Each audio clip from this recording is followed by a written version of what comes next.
Waheguru Ji Ka Khalsa, Waheguru Ji Ki Fateh. Thank you all for logging into this Sikh Research Institute webinar today. My name is Jagdeep Singh and I will be the host and moderator for today's session. The presentation will begin shortly, but before we get started, I want to review a few housekeeping items and let you know how you can participate in today's web event. I will then provide some information about the Sikh Research Institute and Navkiran Kaur before handing over for the main presentation. So we're looking at an example of a GoToWebinar attendee interface, which is made up of two parts. The viewer window on the left, which allows you to see everything the presenter will share on their screen, and the control panel on the right. Within that control panel is how you can participate in today's event, so let's look into that. By clicking the orange arrow, you can open and close your control panel. From the view menu, you can also set the control panel not to auto-hide when inactive if you prefer to always keep it open. The audio pane provides audio information. By default, you have joined the webinar via mic and speakers. Click Audio Setup to select your computer speaker or headset devices. If you prefer, you can join the audio via telephone by selecting Use Telephone, and the dial-in information will be displayed, including an audio pin. During the presentation, if you have any questions, you may send them through the Questions pane. Simply type in your question and click Send.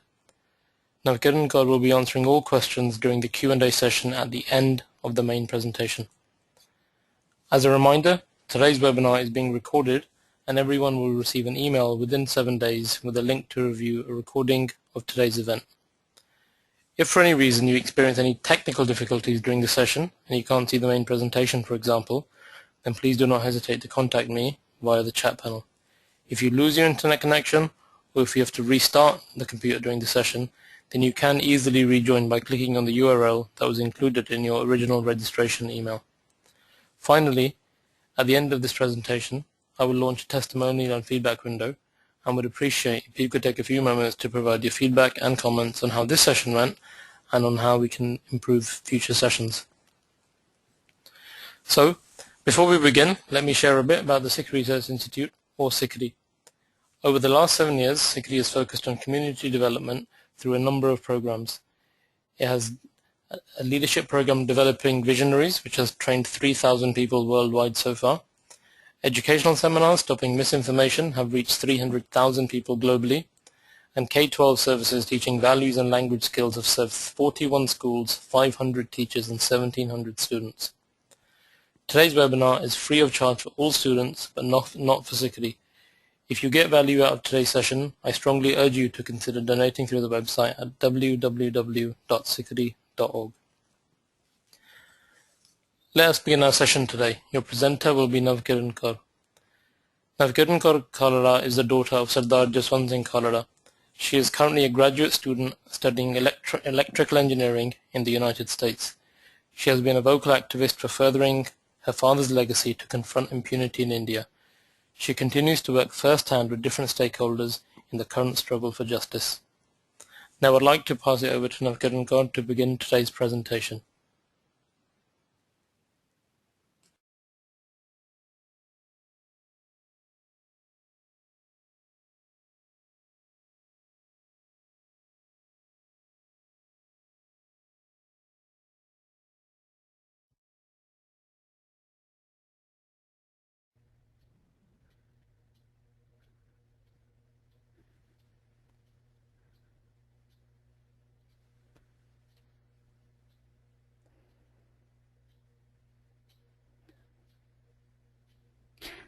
Waheguru Ji Ka Khalsa, Waheguru Ji Ki Fateh.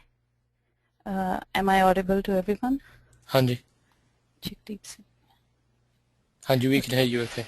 Waheguru Ji Ka Khalsa, Waheguru Ji Ki Fateh. So today I'll be presenting on my father's life, mission and legacy, and so I'll start with his journey from the background of our whole family. So one of our forefathers, his name was Sura Singh. He was martyred in a battle with the Mughal army, and that was soon after Baba Banda Singh Bahadur's martyrdom. The battle was in village Wah, and Sardar Sura Singh was martyred.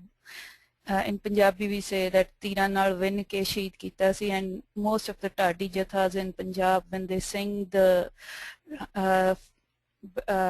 for the episode of the Battle of Wah, they do name his this Singh. And later on his grandfather, Jaswant Singh Khalra's grandfather, Harnam Singh, he was involved in the Gadar movement for the Indian independence. He was active for the Gadar movement from Shanghai, but before that he traveled on Kamagata Maru ship, and then he was arrested when the ship landed back in India. So he was arrested earlier, he was given death penalty, then reduced to life imprisonment, and gradually it was the village arrest, but he was able to escape from his village and go to China, Shanghai, from where he continued his struggle. Then my grandfather, Jaswant Singh Khalra's father, Kartar Singh, he was basically a school teacher, but he was also active in the struggle for Indian independence. He was a supporter of Indian National Congress at that time. Many of the good like popular leaders of Indian National Congress from Punjab were good friends with my grandfather. One of the vice president who was from Punjab, he used to come and take advice or discuss the political matters with him. So my father was basically growing up with all this legacy of the family that was carried out from the time of our gurus. So basically my dad was born in 1952, soon after Indian independence, and he saw all this, you can say, the political activism in the family, in all around in the village. And then in 1969 he graduated from the high school in village Khalra itself and joined Bir Baba Buddha College in Chabal.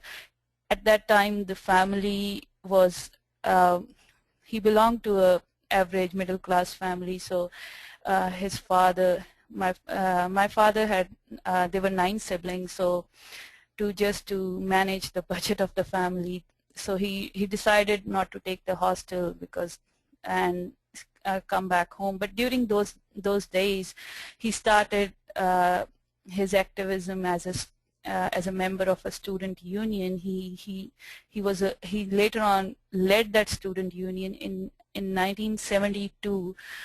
For those people who have been in India during those days, they might be knowing that there was a famous incident called the Moga Goli Kand, in which actually they started with the just of students who were protesting for the hike in cinema movie theaters price, and they were striking, they were protesting outside, and one of the students was killed during that protest. So after that murder of that student, a strong strike was led all over Punjab, and my father joined that strike being a student union leader from Chabal. So he was arrested for the first time in 1972. He was only 20 years then. In 1973 he completed his bachelor's and he returned back to his village, where he opened up a library. He was very fond of reading books, and he read almost all the revolutions and the movements going all around the world. He was almost always aware of the things going around the world. And then he started an organization called Naujawan Bharat Sabha at that time, just to engage the youth for the development, or to contribute something to the society. Then in 1974, due to the family pressures, or you can say it was the need that he should start working, so 1974 he joined as a panchayat secretary. That was a job, but then because he always wanted to somehow contribute or somehow align himself, so he formed a union of all the panchayat secretaries so that their voice be heard by the government. So and for that panchayat secretary union he was elected as a president. But gradually in 1987 he resigned from this post. His resignation was a long letter in which he mentioned that the Punjab state or Indian government is not doing what's right for the people. They are not acting responsibly, and he's resigning because of the atrocities that are being done against the people of Punjab. And his resignation was not accepted by the government or the officials, stating that it was a political resignation, but he stopped going to the work. So after 1987, he went to England in 1990, and there he got political asylum too, and he started working there. But in 91, he decided that whatever is going on in Punjab, he cannot help the people of Punjab while sitting abroad. He has to go back. Very soon it was like all of us, my brother, my mother, we three were already almost done, packed up to go to England. But then suddenly he came back and he said that if I have to contribute to the Sikh kaum or to the people of Punjab, the place from where I can work is Punjab. I cannot do anything while sitting abroad. So he came back to Punjab, and during that meantime he also joined as a as a director of bank, a cooperative bank in Punjab. So during that time there was certain things that was happening in early 1980s and in 1990s. So few of the people from his close friend circle were abducted, some were tortured and then released, some were killed. So I think most of us must have heard about Justice Ajit Singh Bans. So Justice Ajit Singh Bans was the president of Punjab Human Rights Organization, PHRO. He was arrested, he was humiliated, and for 3 days his arrest was not confirmed by the police. And after like political pressure or the internet or the media pressure, so after 3 days he was brought up in front of the press, and he was handcuffed, he was humiliated in front of everyone. He was a retired judge at that time. So similarly, there was another press reporter who was working for Ajit newspaper, the Punjabi newspaper from Sangrur. His name was Ram Singh.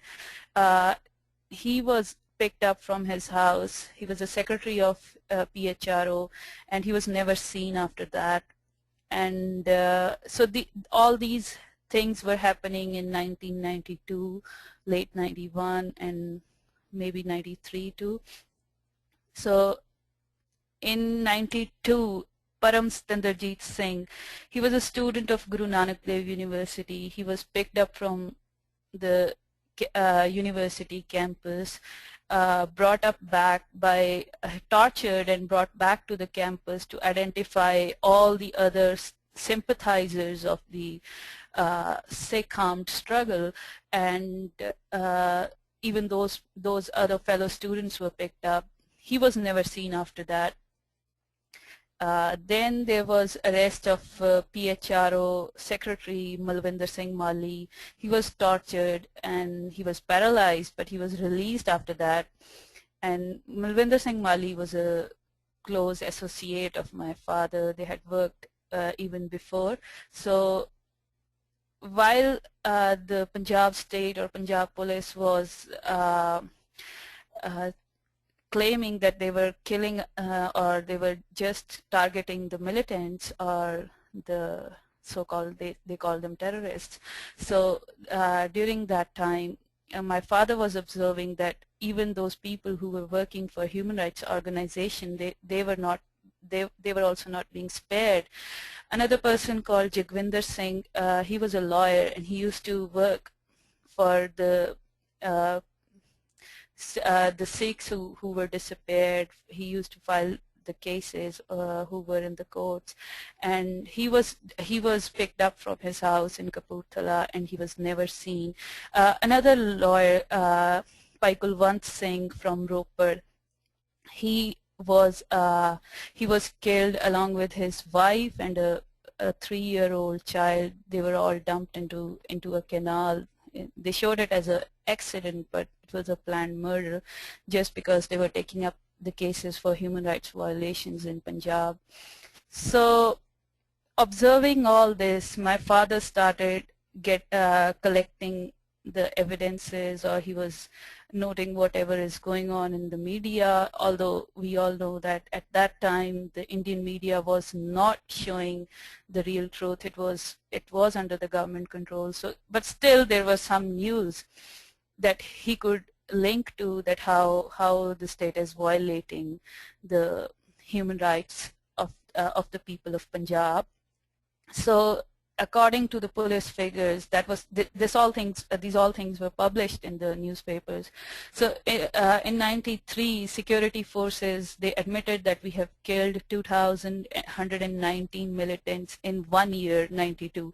So they claimed them to be 92, but obviously it was doubtful that who can assure that they were militants. So then in the newspaper there was a report. Rajasthan government, they complained to the Panjab state that there were huge number of dead bodies. They were coming that were floating in the canals, and they were blocking the flow. So they had to ship those bodies out, and it was written in the newspaper, in the report, that most of those dead bodies had their hands and feet tied, and with the stars, and they were Sikh bodies.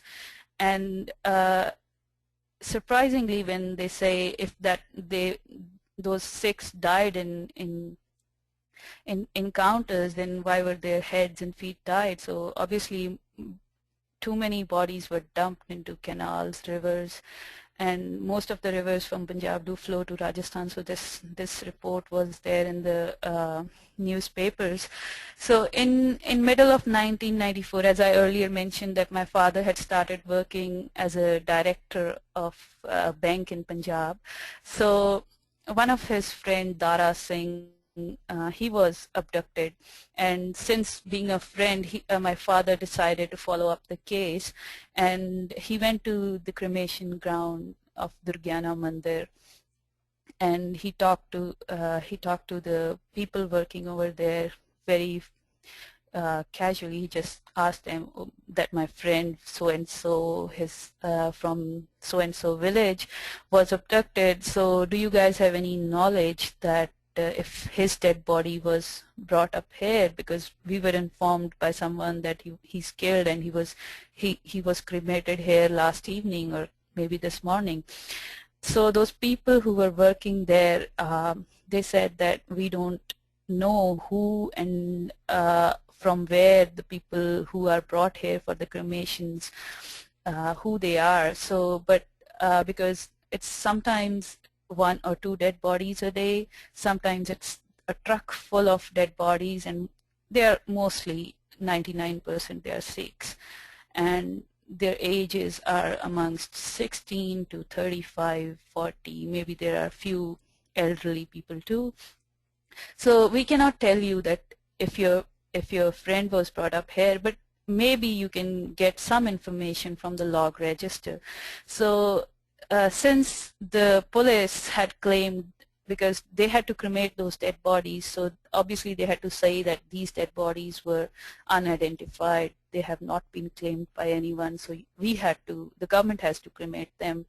So in order to cremate, so they had to, for an unidentified dead body, for the cremation of unidentified dead body, you have to get the what we call balan, or the woods, from the government. So there was a log register in which they mentioned that they had to cremate so many dead bodies in that day. And luckily, you can say those people, those police officers, they never knew that anybody could trace them from this point. They so I'm sorry, you can just first see this. This was the report that came up in the newspaper from Rajasthan government. And so when coming back to the cremation grounds, so when my father looked up at those records, he saw that the name of the deceased was there, his father's name was there, his address was there, his age, approximate age, and his it was also recorded.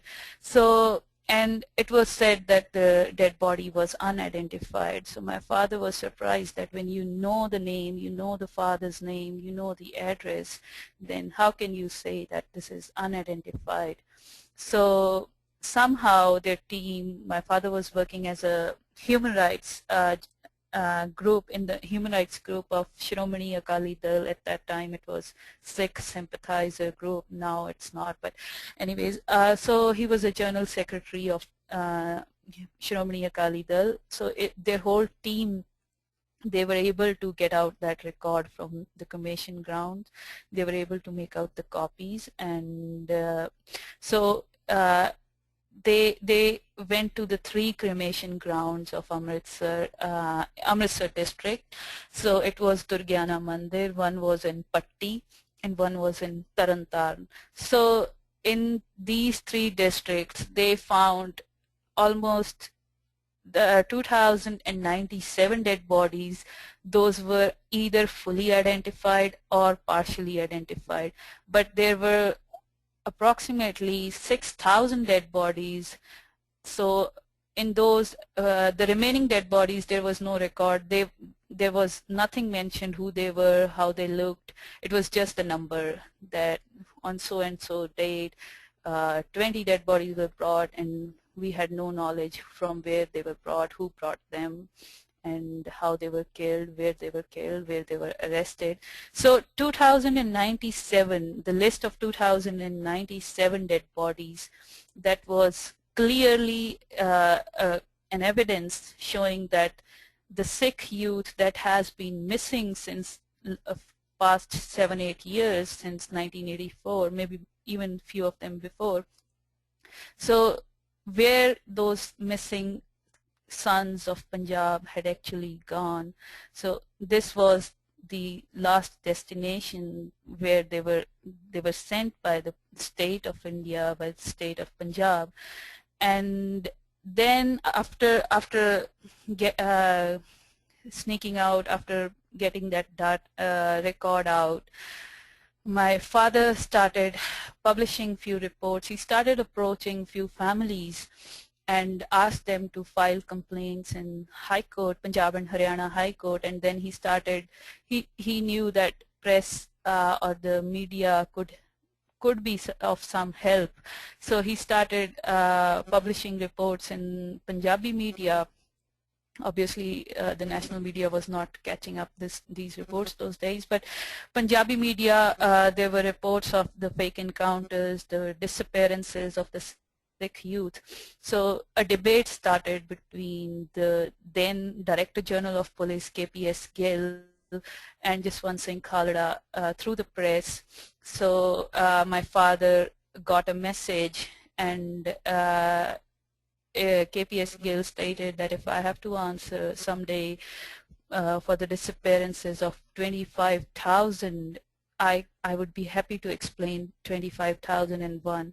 So now the 25,000 disappearances in Punjab was the approximation given by Jaswant Singh Khalra, because in Amritsar district for the 3 cremation grounds it is 2,097. So if we see all around Punjab, there are more than I think almost 30 districts now, and so he approximated the disappearances, and this record was only for the people who were cremated and whose record could be traced from the cremation grounds. As I mentioned earlier, there were more dead bodies in the canals and the rivers, and we have no record of that. Nobody can trace it, that who were the people who were thrown in the canals. Even Jaswant Singh Khalra is not amongst the unidentified dead bodies. His body was dumped in the Harike Canal later on. So this figure is just for those who were cremated in the cremation grounds, and for whom the for whom the record in the registers was available. So unfortunately the team was able to only get the record from the 3 cremation grounds as they started going to the media and to the courts.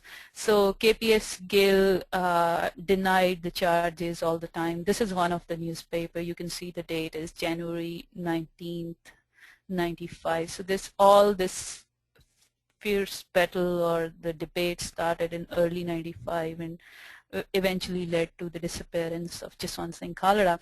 So he denied the charges that all these people have been killed. He said that most of these people have fled to US, Canada or England, and they have taken political asylum over there and they're working as laborers. So then my father, this is January 20th, 95, my father replied him again in the newspaper very next day that we challenge KPS Gill that we'll publish a report every day of a different case, and we want him to come into an open debate. And my father said that I'll tell KPS Gill where these people actually went. They didn't go to the foreign countries, because all those people who went missing in the past few years were actually killed, tortured, and they were cremated. Their dead bodies were even not given to their families, the last right that the family has. So this is one of the press note that was, you can see on your left side. This is a press note which we consider, or even it's an important press note for the rest of the month, where he was very much clear that what's going to happen in next few months. So he openly said that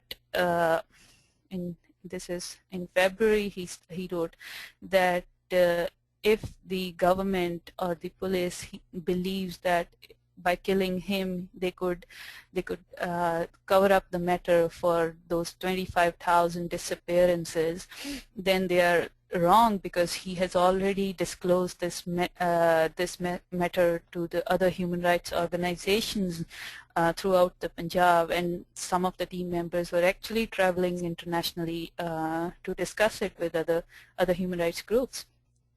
And then this MLA of Congress Party of a nearby area in Amritsar, he actually met my grandfather, but then my father mentioned in the press note that police officials were upset of the exposure of this matter, and actually the team that was mostly involved in killing of the innocent Sikhs, that team was mostly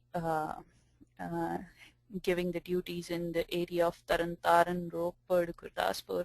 So all those police officials were very upset, because some of the cases were being heard by the High Court, and they had to go up and go as a guilty in the court. So they had taken the permission from the government that they might eliminate Jaswant Singh Khalra too, and if they had to bear the investigation for 25,000 people of the 25,000 cases, those police officials were ready to bear one more. So this was a indirect message that my father got, and soon after getting this message, he made this message public.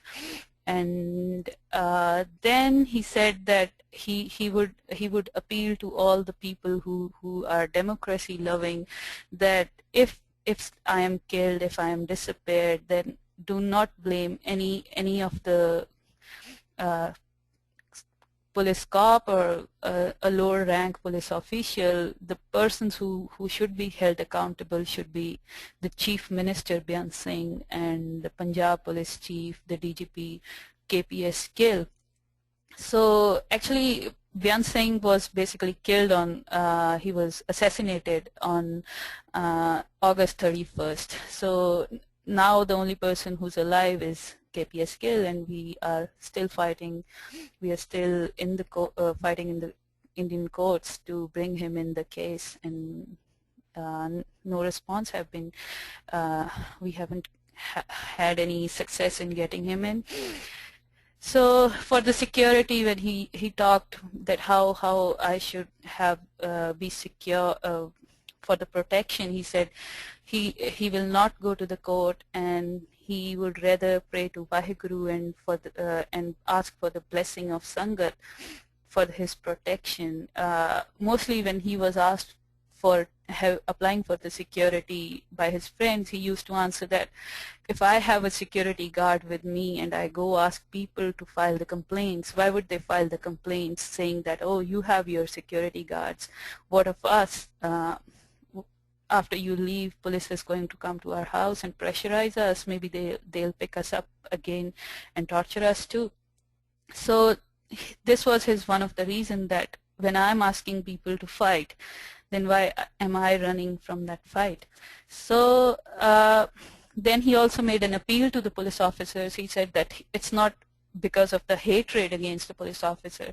He's just doing this for the cause of humanity and for the instruction that he gets from SikhRI or from the Gurmat he learned. And he said that it's his duty to raise his voice against the oppressor, against the tyranny of whatever it was going on in Punjab. So after publishing some of the reports in the Indian newspapers and filing some of the complaints in Punjab and Haryana High Court, Punjab and Haryana High Court in some of the cases they said that it's not a matter of a public litigation, so you should not be the one who should come up and ask us for the disappearances in few cases. So bring up those families whose kids have been disappeared and tell us about the dead bodies, and we'll see into that matter. When my father lost all hope in the Indian judicial system, although he said that we'll keep our fight, our struggle on in the judiciary, but still the biggest court is the court of Sangat, Lok Kacheri. So he decided to go in this Lok Kacheri all around the world, and then with this aim he traveled to Canada in April and July, and he also visited some of the countries in Europe, and he submitted all his findings, all his reports. He was invited for the Canadian Parliament dinner, and where he addressed the MPs of Canada, and he discussed all that matter, whatever that was happening in Punjab. He was offered political asylum. He was offered the citizenship of Canada by most of the MPs of Canada, but again, on the similar reason, he denied it. He said that if I take the citizenship and I bring up my family here, what would those families who have trusted me and they have decided to fight on, what would they say that, oh, you have your family safe back there in Canada, and you are a Canadian citizen. How are you saying us to fight on? So he denied. He refused the offer, and he came back to Punjab, and he returned from his last visit to Canada was in July 1995. Here his friends in Canada, they got some calls from India, where most of the sympathizers of the human rights abuse abuses going on, or the human rights group members, they clearly warned everyone that don't send this man back because they're not going to spare him. So his friends, Jaswant Singh Khalra's friends, discussed this with him, but he said that no, he's aware that it's going to be whatever is going to happen to him, it doesn't matter, but the cause for which he has stood up, he cannot leave that cause, and he cannot run away, so he has to go back. So if you have heard his last speech in Dixie Guru Kar, Toronto from 1995, his state of mind was very clear.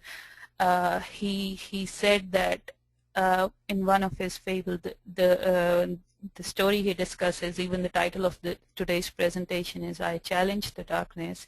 So he spoke from the depth of his heart. He said that even if a single person can dare to challenge the darkness, even if a single small little lamp can dare to challenge the darkness, so this could encourage the other lamps, the other people to show up light, and by this way we can eliminate the darkness totally. So, and in this speech he said that Guru has so many things to give us. We ask for food, we ask for money, we ask for jobs, but what is the biggest thing that a Guru could give? The biggest thing that that Vaheguru can give us, the Daat, is the Daat of Shahadat, because a Shaheed in Sikh Qaum is the most respected person after the Gurus. So he said that if we are not able, or if we are not still up to that level to achieve that Daat, at least we should learn to respect the Shaheeds of our Qaum. So this is the picture from his talk in Canadian Parliament. And so after coming back from Canada, the threats that the family was getting, or he was getting, they were more frequent. The phone rang mid of night, and somebody used to laugh, and they used to abuse him, and then they suddenly hung up. We were like, I was 10 years and my brother was almost 8 at that time, so the whole family was disturbed by this thing. My father once thought that I should disconnect the phone connection, but then suddenly he said that, oh, if I disconnect, this is the only number by which the Shaheed Parwars, or the victim families, they connect to him, they call him whenever they need. So if he has his phone disconnected, how are they going to contact him? So he didn't get the phone disconnected. We still have the same phone number, but yes. And then he visited his parents. These are my grandparents in the picture. So my Bapuji once said that because police officers started visiting our house in our village, Khalra, so my grandfather was concerned that in our old age you are going to drag us to the courts, to the police stations, if you don't stop all this. And my father, his immediate reaction was, they'll come to you only if I run, if I escape, if I try to hide somewhere. So if I don't, if I am the first, if I'm ready, that they can come and take me, so why would they trouble you? Don't worry, they won't trouble you anyways. So after, and even my mother, she was concerned about our safety. We used to go to school on the school vans. We had no security at that time. So my father said that, don't worry, nobody is going to touch your kids. And I guess he was right. We were never, nobody ever was able to harm us. So he was clear. He started after coming from Canada, so he started sleeping in the living room, because he wanted that if the police comes at night or early morning, he didn't want it that the whole family should be disturbed. He said that they should enter the house and the first thing they want to find is me, so they can take me. And he started visiting the victim families more frequently, and he always carried his visiting card to them. And even like in the house we are living now, we just moved in '94. So in the inauguration ceremony of the house, he made a speech, and in that speech he said, he addressed all the neighborhood, and he said that in case someday a police officer comes and asks you about some Jaswant Singh, so please give him my card or just show him my house and tell him that guy lives here, the guy who works for human rights. So he was very clear and he was bold in saying that I'm ready to face the whatever is coming up. So all the families who were filing up the complaints, if they were afraid of filing the complaints, my father would just say, oh, in case they come and ask you why did you complain against us in the courts, just tell them that it's not us, it's this guy Jaswant Singh who's asking us to file the complaints. Go and talk to him. So on September 6th, 1995, Punjab police officers they were uniformed Punjab police officers. They came to our house. My father was washing his car outside. He was supposed to be in a press conference later that day. He was abducted around 9:15 a.m. Nobody from the family was in the house. Actually, the police has planned something that the abduction should take place so that nobody sees anything. So, but luckily one of his friends who was to accompany him to the press conference, he was sitting inside the living room, and when he saw that something was going on outside the gate, the main gate, and he just came and saw from the side of the door that a blue van came in, and they showed some paper to my father. He went and he thought maybe they were trying to ask some address or something, but they dragged him into the car. That guy who was to accompany my father, he recognized the police officers. That was the team of Ajit Singh Sandhu. Although Ajit Singh Sandhu himself did not come, but he sent a couple of his group mates to abduct Jaswant Singh Khalra. He was subsequently tortured and murdered. His body was disposed in Harike water canal. We came to know about all his murder in 1998 when one of the police SPO, Special Police Officer, Kuldeep Singh, he came to us in our house and he told us the story. So then after the abduction of my father on September 6th, 1995, Paramjit Kaur Khalra, my mother, she moved into the Supreme Court directly in on September 9th, 95. So earlier the case was to be investigated by Punjab police, but after seeing after when they realized that no improvement or nothing was done in the case, Supreme Court marked the case to CBI in early '96. It took 10 years for us to bring those police officers to trial, and in 2005, 6 police officers were convicted. Actually, 9 were, the charge sheet was filed against 9.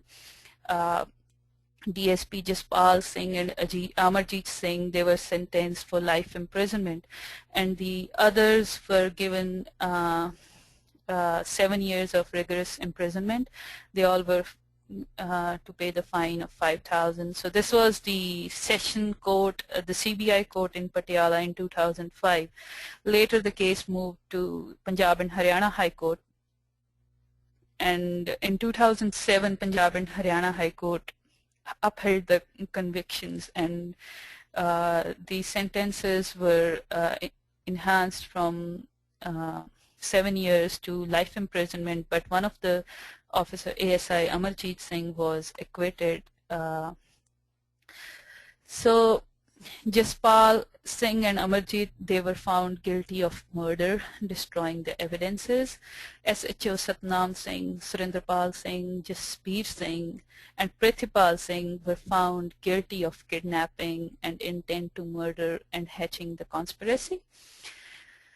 Jaspal and Satnam were even awarded by President's Police Medals for fighting militancy in the state. And recently, the Punjab government, the Deputy CM of Punjab, has announced that Punjab government would offer jobs to those police officers the children of those police officers who were awarded by some kind of a medal by the president or the government. So indirectly it simply meant they're going to honor the kids of those police officers by giving them jobs.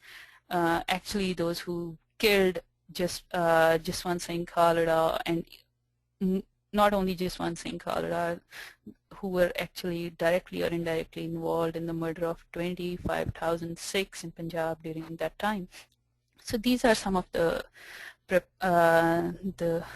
police officers involved in Khalra case. One is KPS Gill, Jaspal Singh, Prithipal, and so these three pictures are actually from the day they were sentenced in 2005, and they were taken to the jails. So now the case is in Supreme Court of India, and we are hoping that the judgment will come on October 11, 2011, next week. We have filed to give them capital punishment because it's not only Jaswant Singh Khalra whom they murdered, it was a mass murder. So also we have filed a petition to involve KPS Gill, and there should be a CBI investigation to see his involvement into Jaswant Singh Khalra murder case. And if it's Jaswant Singh Khalra murder case, then definitely the case of 2097 people, the missing youth of Amritsar district alone, of which he was talking, obviously that has to be investigated too. So Khalra's list, or the list he found out, the list of 2097 dead bodies, 16 years have passed since we started fighting this case. So since 16 years, there has not been much done into this. The government has not looked much into this.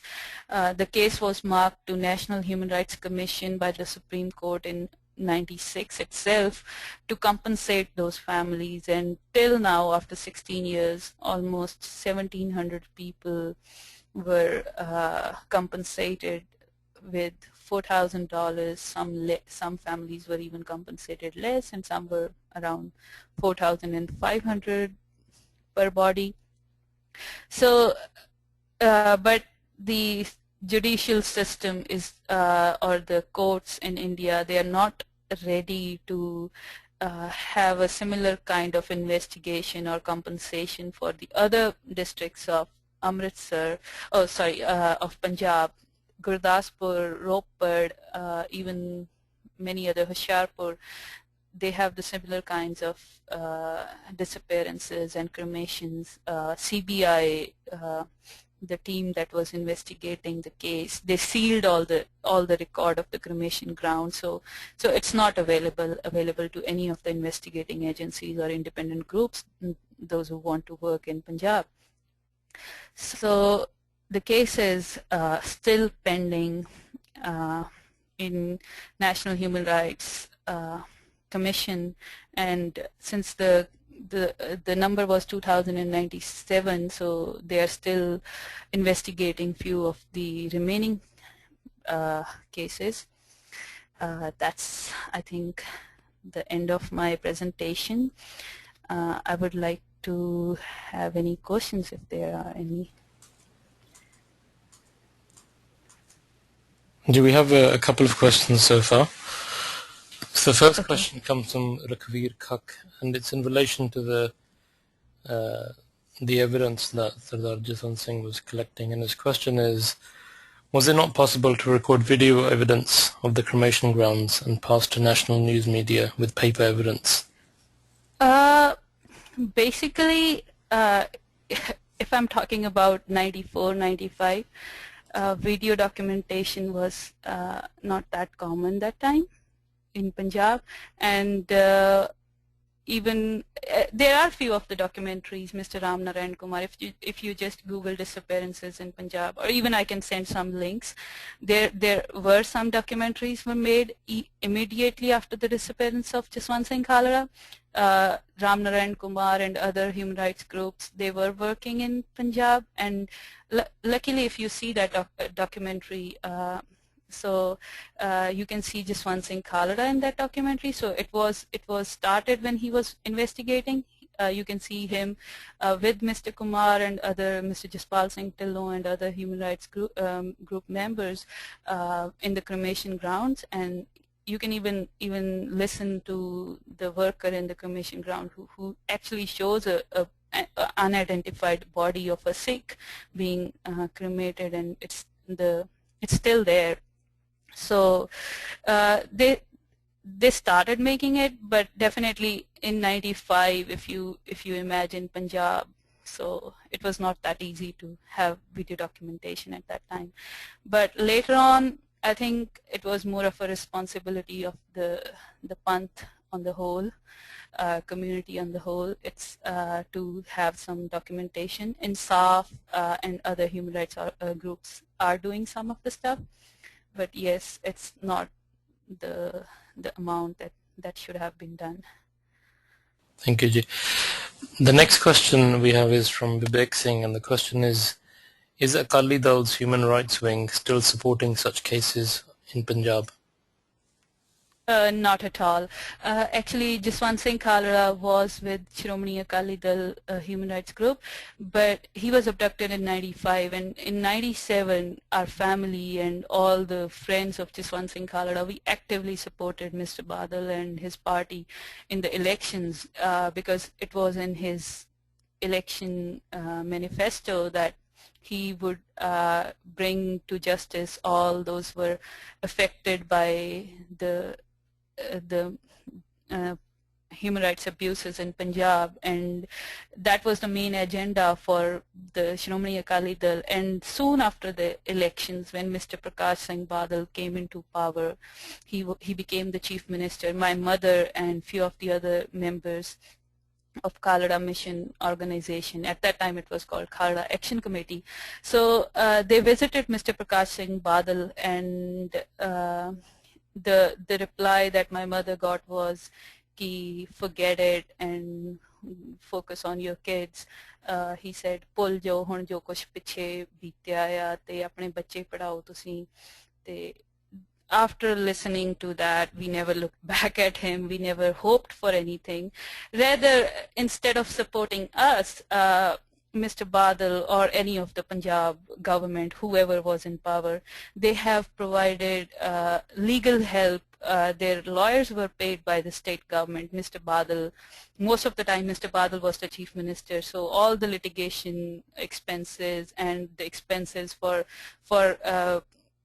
those police officers to come to the court and was given by the government, Punjab government. And moreover, the thing is that even after being charged of murder, of disappearance, of destroying the evidences, even after being awarded the imprisonment, life imprisonment, Punjab government or never ever fired them or suspended them from their duties. They were still getting the pays. It was only after Khalra Mission organization filed for the information from the officers to know if they were working. Only after that they gave us the evidence, that these guys are now suspended. So instead of helping us, they were basically helping the other side. Next, PG. Hanji. So we have a question from Harpreet Singh, and he asks, Sikhs are clearly not getting justice in India. Why is it that Sikhs are not seeking the help of the ICC, so the International Criminal Court? Basically, I would say we still lack the evidences, or even I would say that since the time has, like in national this Amnesty International or other human rights groups, they were not allowed in Punjab at that time, so we were not able to present our case in the international media as it should have been done, and not enough has been done after Jaswant Singh Khalra's abduction. He was able to get the first report, and he was able to say that these number of people have been killed, but yes, there were not many activists after him who were ready to take up the case to the international media.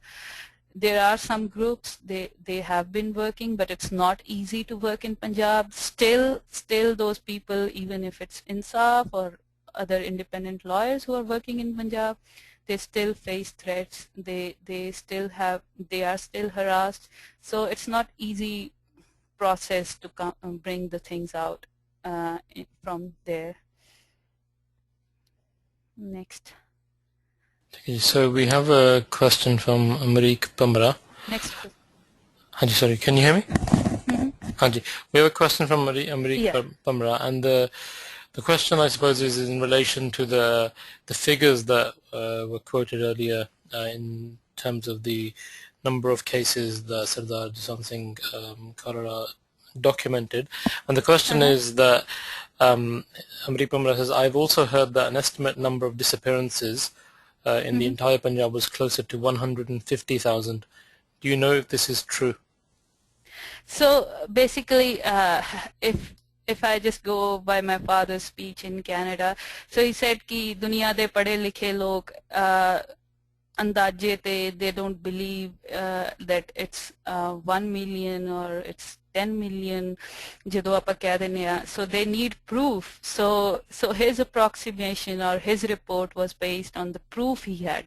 I do agree with him that with the person who asked the question कि there were more disappearances, there were more than even they could be more than what he quoted, but the evidence is that he had, my father had, or he could get was of 25,000.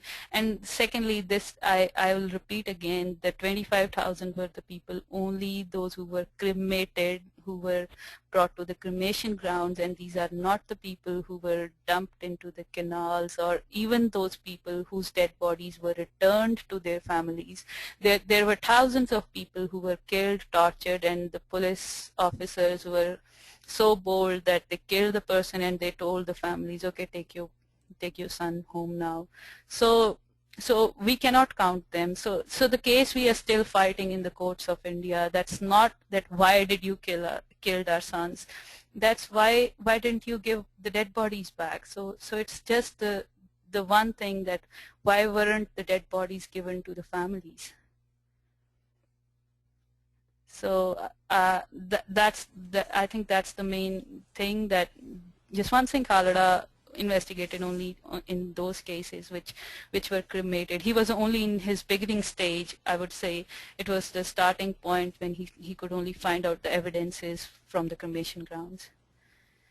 Thank you. So we're saying it's not unfeasible that the figure of 150,000 is maybe possible. Yeah, it may be entirely possible, but we don't have the exact proof or exact number. So it's just that we say it's around 150,000. Absolutely. So the next question is, I'm going to paraphrase the questions of three separate people. So we have Shruti Devgan, Harinder Singh, and again Amrik Pamraji, who asked more or less the same question. So I'll paraphrase it, and it's, how can Sikhs outside of India support the mission of Sardar Khalra today, and any specifics would be great. Basically, the thing is, when my father chose his path to find out these, to work on the human rights abuses, he chose his own way.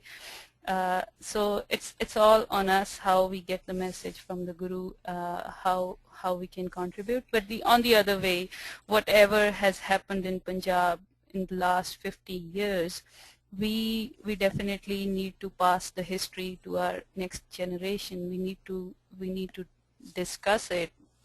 All the political criticism or of the shaheeds and whatever we say against them, some of the people do, but we definitely need to acknowledge our shaheeds. We definitely need to know the task they did for us. Like tomorrow it's Pai Sukha and Pai Jinda's Barsi tomorrow, Shahidi Din, and I don't know how many of us even remember them, at least on their Shahidi Din. How many of us know that what they did? We know about Bhagat Singh, but if we just go through the trial of Sukha and Jinda, it's no less than those shaheeds. So definitely education and awareness is one of the things that's the most easiest thing we can do. And rest is contributing. If you could volunteer, you guys are more than welcome to somehow volunteer, make documentaries, even in Punjab or even abroad. If you find human rights, the survivors of that time of 1984, or it's not necessary you need to go to Punjab. As far as the earlier question was, that why was not there a video documentation? It's even possible now. We have some of the survivors living abroad. We have some of the survivors in Punjab. So if you guys can come up with documentation, video documentation, it's so easy these days. The social media is so active that you can just upload it from your house and everyone knows it. So these are some kind of contributions you can do. Baki, it's the same way as my father said, ki je ਸਾਡੇ ਵਿੱਚ ਇੰਨੀ ਮਤ ਬੁੱਧ ਤਾਕਤ ਨਹੀਂ ਹੈ ਕਿ ਸਾਨੂੰ ਸ਼ਹੀਦੀ ਦੀ ਦਾਤ ਜਿਹੜੀ ਉਹ ਮਿਲ ਸਕੇ, ਤਾਂ ਐਟਲੀਸਟ ਉਸ ਦਾਤ ਨੂੰ ਪ੍ਰਾਪਤ ਕਰਨ ਵਾਲਿਆਂ ਅੱਗੇ ਆਪਣਾ ਸਿਰ ਜ਼ਰੂਰ ਝੁਕਾਇਆ ਕਰੀਏ. So we should remember our ਸ਼ਹੀਦਸ. Thank you. So just a few more questions to go. So we'll take questions for the next 5 minutes or so. So Harmeet Singh asks, so this is in relation to the disappearances. How can police in India actively participate in mass crimes against its own citizens? It would be interesting to know how the police operates as effectively as an organized crime force.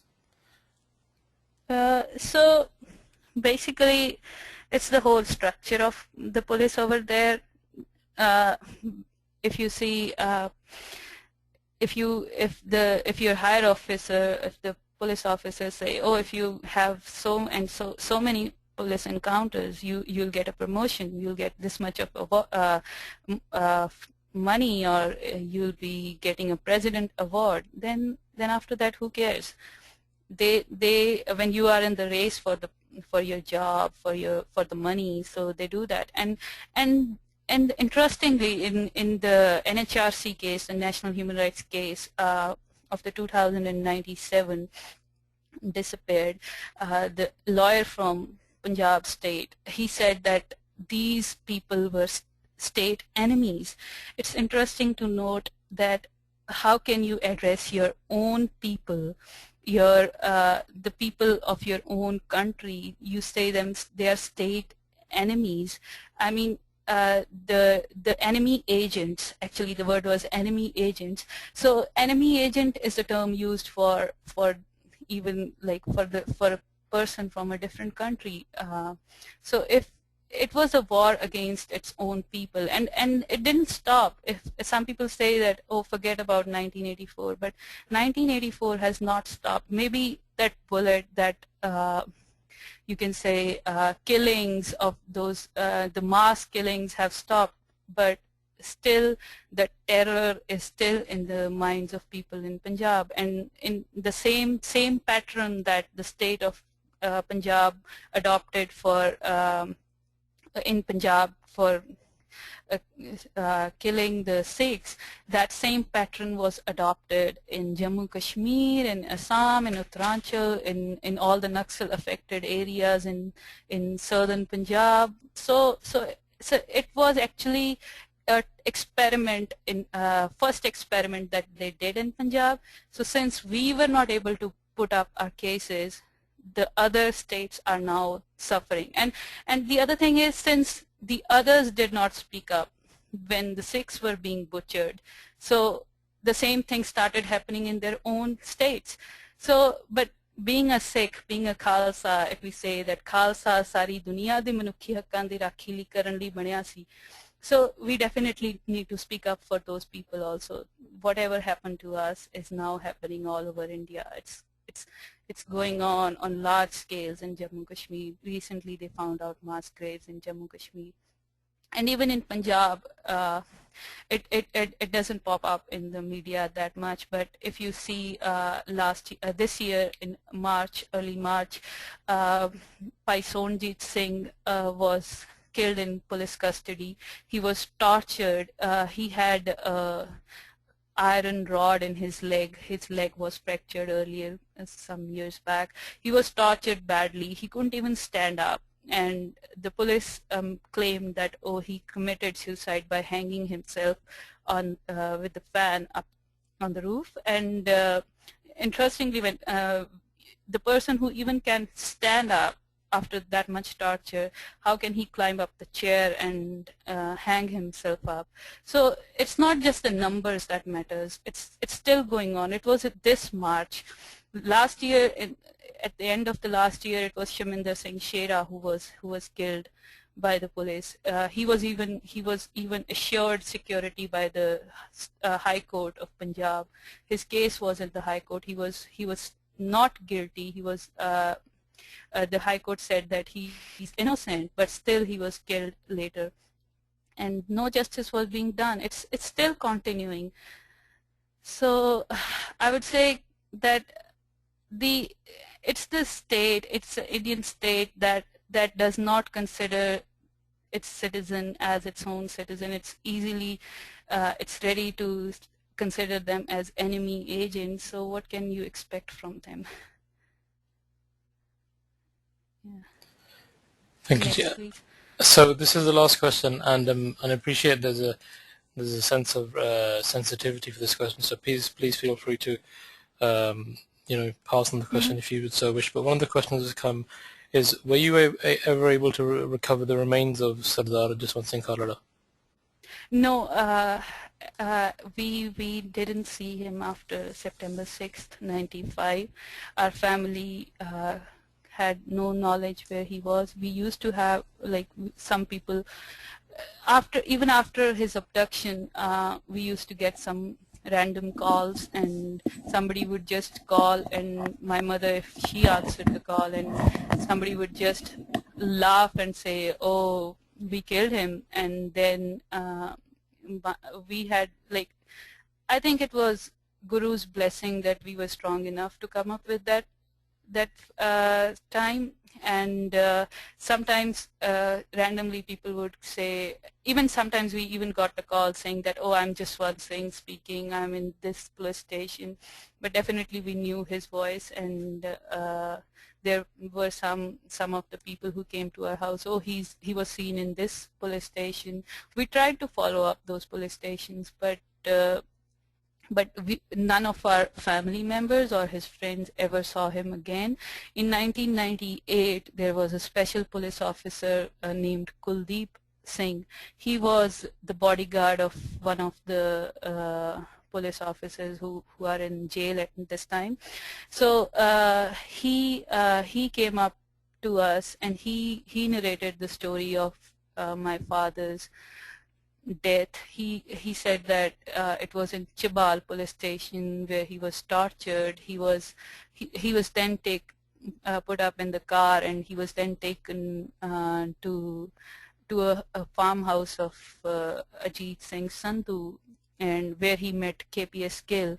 So it's one of the point that we are taking up for involving KPS Gill, because that eyewitness, he said that the police officers, when they came back, they said that if they talked to my dad that, oh, if you would have agreed with Mr. Gill, your life could have been spared. And sorry, and so later on, my dad was brought back to Jabal police station, where he was tortured again, and SPO Kuldeep Singh says that he was not able to walk, he was even not able to eat himself. So Kuldeep Singh was his helper at that time.